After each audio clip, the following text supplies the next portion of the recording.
नमस्कार मित्रांनो, आपण आज आपल्या कोंबड्यांना 3 दिवसासाठी विम्ब्राल आणि लेक्झिन या दोन दवा आपण यांना पाण्याद्वारे देणार आहोत. मित्रांनो, आपल्या 20 ते 25 पक्ष्यासाठी 3 ml आपण विम्ब्राल पाण्यात टाकणार आहोत. मित्रांनो, यानंतर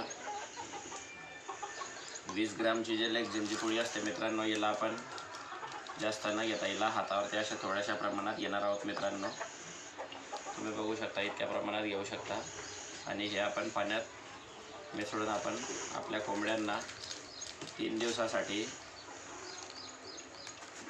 महिन्यातून 3 दिवसासाठी विम्ब्राल आणि लेक्झिन या दोन दव्याचा वापर करणार आहोत. मित्रांनो, याच्याने आपल्या कोंबड्यांवरती जर कधी CRD नावाचा अथवा कुठलाही जर कधी आजार आला मित्रांनो, तर तो आजार या दोन दव्याद्वारे रिकवर केला जातो. मित्रांनो, आपल्या पक्ष्यांचा मॉर्टॅलिटी नको झाली पाहिजे, कुठल्याही प्रकारचे इन्फेक्शन व आजार आपल्या फार्मवर आला नको पाहिजे, म्हणून आपण यांना या दोन दव्याचा वापर करणार आहोत. मित्रांनो,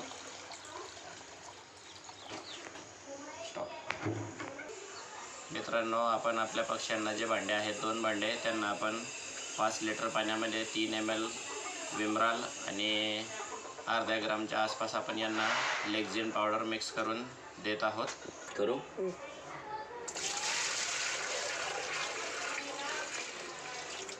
स्टॉप.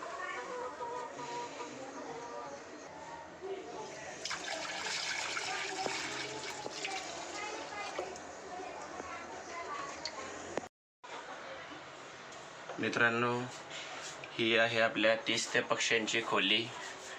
तुम्ही बघू शकता मित्रांनो, आपण यांना दाण्याचे फीडर अथवा पाण्यासाठी लागणारे जे ड्रिंकर असतात मित्रांनो, हे आपण यांना वापरत नाही.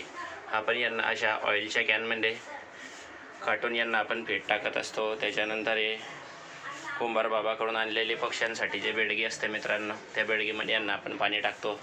त्यानंतर तिकडे ऑइलच्या कॅनमध्ये आपण यांना पाणी टाकतो आणि ऑइलच्या बॉक्समध्ये आपण यांना दाणा वगैरे टाकत असतो. मित्रांनो, ही आहे मित्रांनो आपल्या 25 ते 30 पक्ष्यासाठी सध्या असलेली खोली. तुम्ही बघू शकता मित्रांनो, तो होता खोलीतील आतील व्ह्यू आणि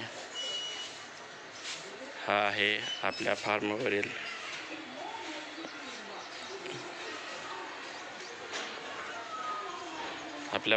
पक्ष्यांना आपण 1000 स्क्वेअर फूट जागेमध्ये सोडत असतो. मित्रांनो, तुम्ही बघू शकता आपल्या चॅनलच्या माध्यमातून.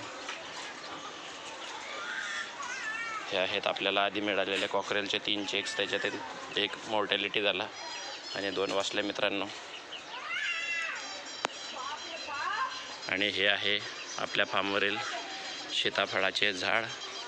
तुम्ही बघू शकता मित्रांनो, सीताफळ येण्यास सुरुवात झालेली आहे. त्यानंतर आपल्या फार्मवरील किडनी स्टोनसाठी लागणारा जो निंबू असतो मित्रांनो, त्याला म्हणतात आपण सोया निंबू. हे तुम्ही बघू शकता मित्रांनो, सोया निंबूचे झाड हे सुद्धा आपण आपल्या फार्मवर लावलेले आहे. आणि हे आहेत मित्रांनो आपल्या फार्मवरील किडनी स्टोनसाठी लागलेल्या निंबूचे झाड. मित्रांनो, आपल्या चॅनलला लाईक, शेअर आणि सबस्क्राईब करायला विसरू नका. मित्रांनो.